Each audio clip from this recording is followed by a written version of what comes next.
Thanks for tuning in to Bourbon Drop. I'm your host, Myron. Today, am I going to be disappointed once again? This is the new release for 2025 from Maker's Mark. This is the Keeper's release. Let's get it. Bottle drop, bottle drop, bottle drop.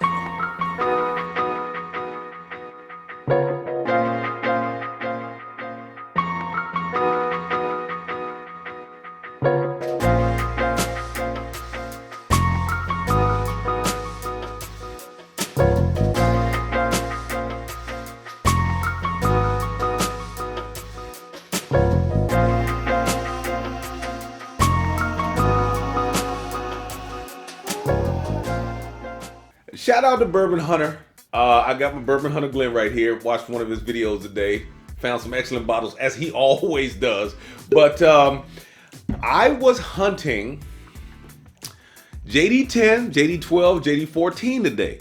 The Virginia ABC had a lot of drops, a ton of drops, and they were all in Arlington. So hopefully they will be in my part of town next time, so I can, hunt those. But I had some very important things that I needed to do today. So when I was freed up, I was able to go and do a little bit of hunting, and I got to every store. Of course, they told me no, we don't have any more. They were gone in 10 to 15 minutes.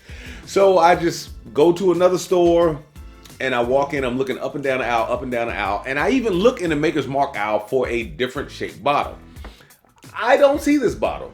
It is not until I get down to the end of the bourbon aisle where they just have this sitting in its own little section. I was like, it would have been nice if it was by the Maker's Mark. But anyway, we have it. We have it on the channel. Now, you guys know I am not the biggest fan of the Heart release. I thought it was decent, but I was like, I don't really need another one.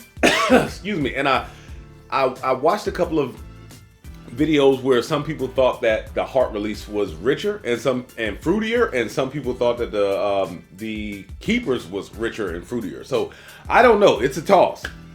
So I want to get into the nose of this thing, and I want to get into the palate of this thing.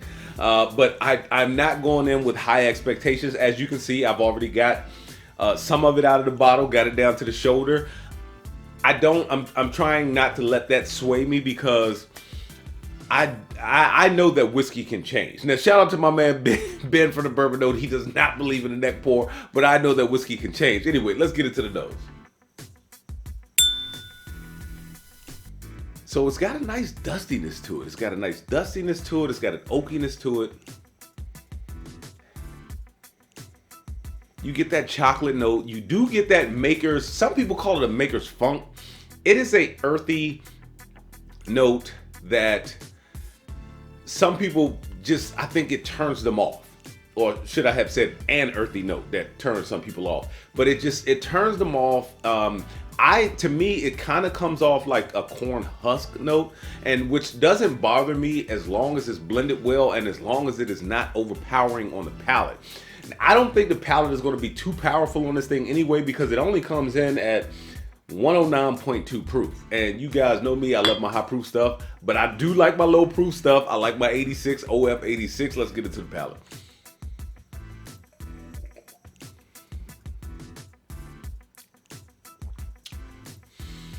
Definitely fruity on the palate.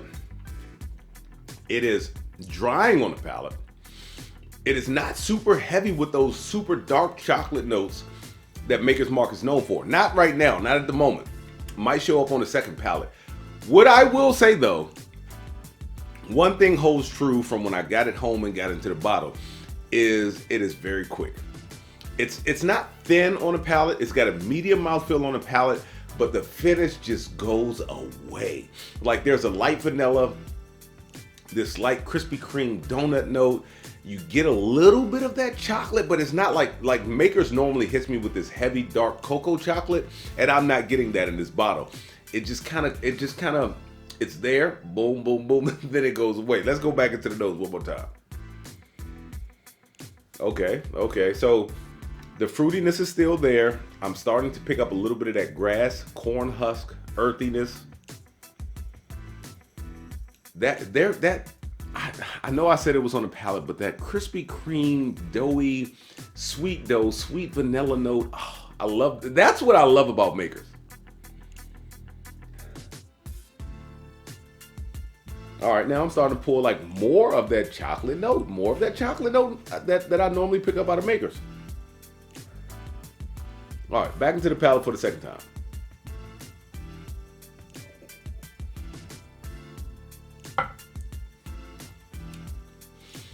Still drying, still oaky.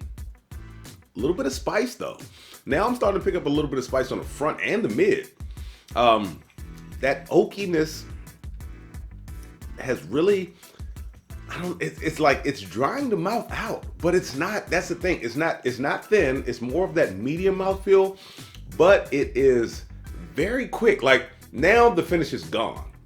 Like I'm not even picking up any leather on the palate. Like normally the finishes on the back of the palate is either charry, leathery, peppery. I picked up the sweetness and the pepper on the front and the mid.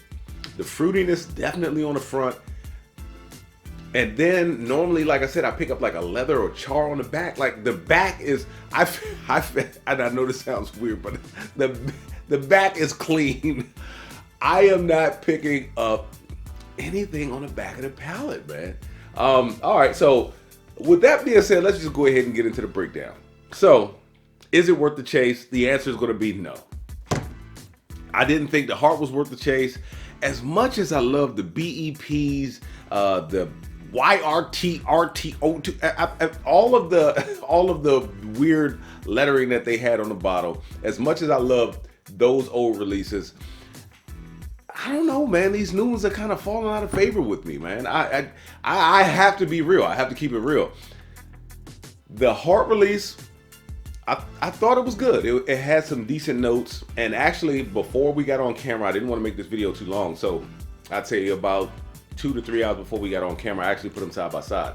I thought that the heart release was a little richer, in my opinion. Like I said, I did not want to be swayed by other people's opinion. I listened to them. Some people thought that the heart release was richer. Some people thought that the keeper's release was richer. But I think that the heart release is a little darker, a little richer. This one does have some fruity notes.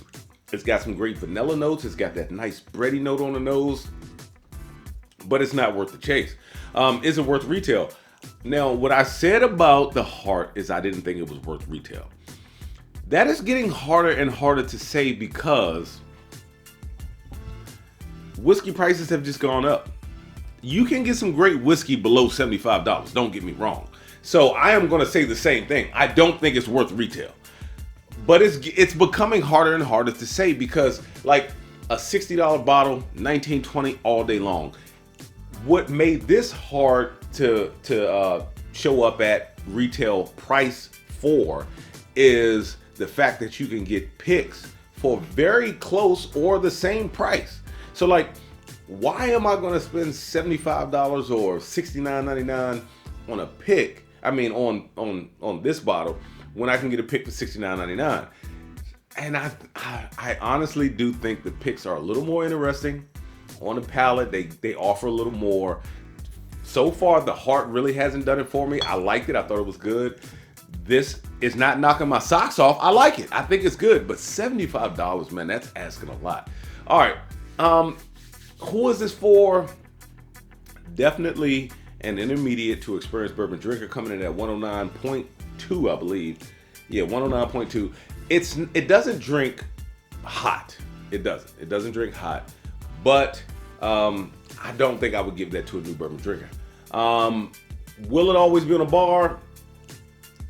It's going to be like the heart release, man. Once it's gone, and that's it. And with that being said, let the whiskey float. Never run out unless you head it to a drop. Till next time.